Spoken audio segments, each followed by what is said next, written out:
Hello students, हम लोग class 12th में मैट्रिक्स पढ़ रहे हैं।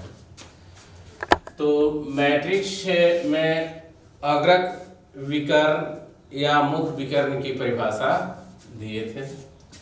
अब आता है उसके मैट्रिक्स के प्रकार में एकांक आव्यूह अथवा तत्समक आव्यूह, यूनिट मैट्रिक्स और आइडेंटिटी मैट्रिक्स।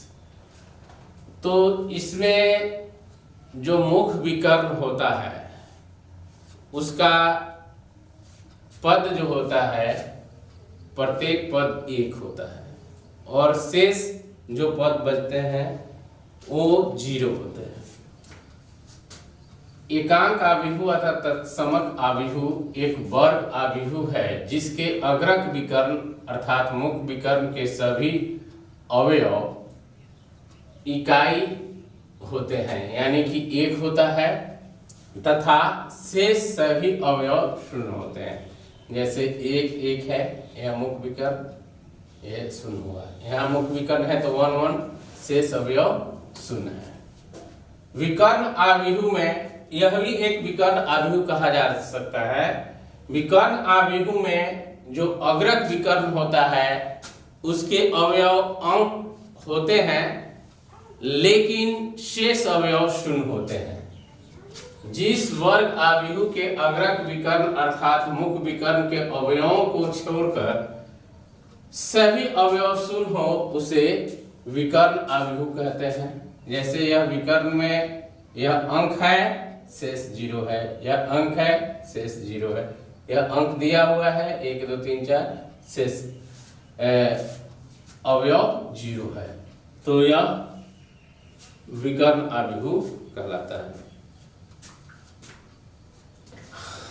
अगला अदिश आव्यूह स्केलर मैट्रिक्स।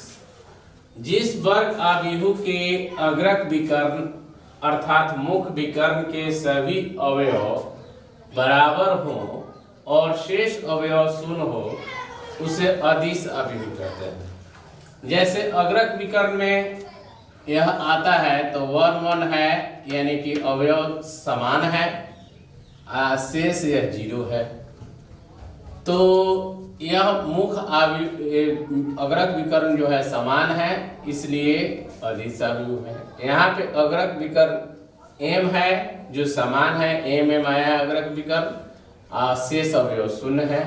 यहाँ भी अग्रक विकर्ण 2 आया है केवल और शेष अवयव शून्य है, इसे अदिश आव्यूह कहेंगे। बराबर आव्यूह, तो 2 आव्यूह A और B बराबर कहे जाते हैं, चाहे कहे जाएंगे या बराबर होंगे यदि फर्स्ट आव्यूह A का क्रम आव्यूह इक्वल आव्यूह B का क्रम अगर 2 क्रॉस 2 का हो चाहे 2 क्रॉस 3 का हो, उसी टाइप का जिस तरह A का होना चाहिए उसी तरह B का होना चाहिए।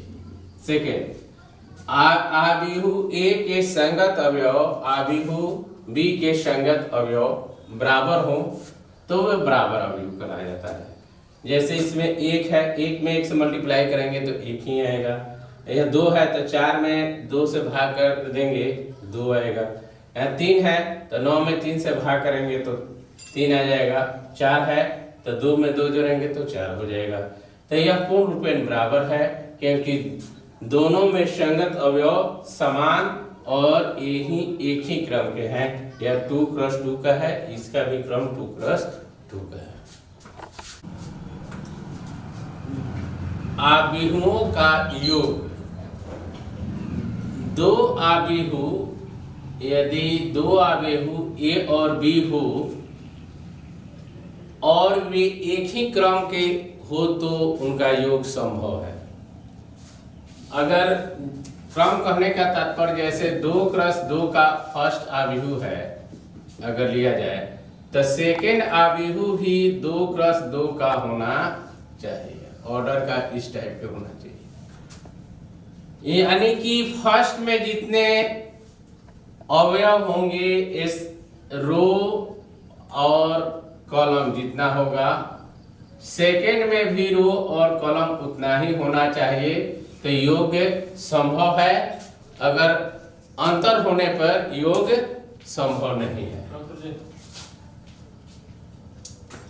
जैसे ए की पंक्तियों की संख्या इक्वल बी की पंक्तियों की संख्या तथा ए में स्तंभों की संख्या इक्वल बी में स्तंभों की संख्या, तो a प्लस बी उसी क्रम का अवयव कहलाएगा जिस क्रम का a है या जिस क्रम का b है। अब रहा इसके एक प्लस बी के प्रत्येक अवयव दोनों अवयवों a और b के संगत अवयवों को जोड़ने से प्राप्त होता है या होगा। यदि a बराबर a1 b1 c1 a2 b2 c2 हो, b बराबर d1 e1 f1 d2 e2 f2 हो, तो a प्लस b बराबर निकालना है।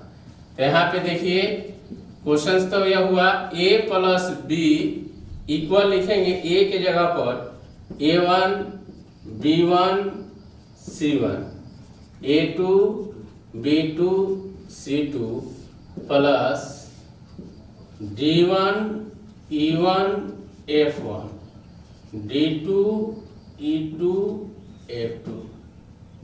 ऐसे जब होगा तो समान, यह फर्स्ट है तो इसमें फर्स्ट में देखेंगे यानी a1 प्लस d1। अब सेकेंड अवयव वाला है तो b1 प्लस e1, थर्ड में हो जाएगा c1 प्लस f1। इसी तरह यह a2 plus d2 b2 plus e2 और c2 प्लस f2, यही हमारा योग हुआ। इस पे हम क्वेश्चन सेक दे रहे हैं।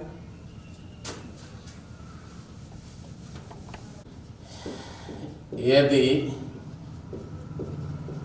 a बराबर 1 2 3 4 5 6 7 8 9 तथा b बराबर -1 -2 -3 4 -2 -4 3 1 हो, तो a प्लस b ज्ञात करें। सॉल्व में हो जाएगा a plus b equal a का सदस्य जो है अवयव 1 4 7 2 5 8 3 6 9 प्लस रहेगा b का -1 -2 -3 4 -2 -4 3 1 2। अब यह संगत अवयव जुटेगा एक में, यह जोड़ेंगे तो यहाँ पे 1 -1 हो जाएगा, 2 -2 होगा, 3 -3 होगा, 4 प्लस 4 होगा, 5 -2 हो जाएगा, 6 -4 होगा, 7 प्लस 3 होगा, 8 प्लस 1 होगा, 9 प्लस 2 हो जाएगा। तो यह जब एक में से घटेगा 0 4 4 8 7 3 10 0 3 9, यहाँ पे 0 2 11, यही आंसर हो जाएगा। इस तरह योगफल रहा।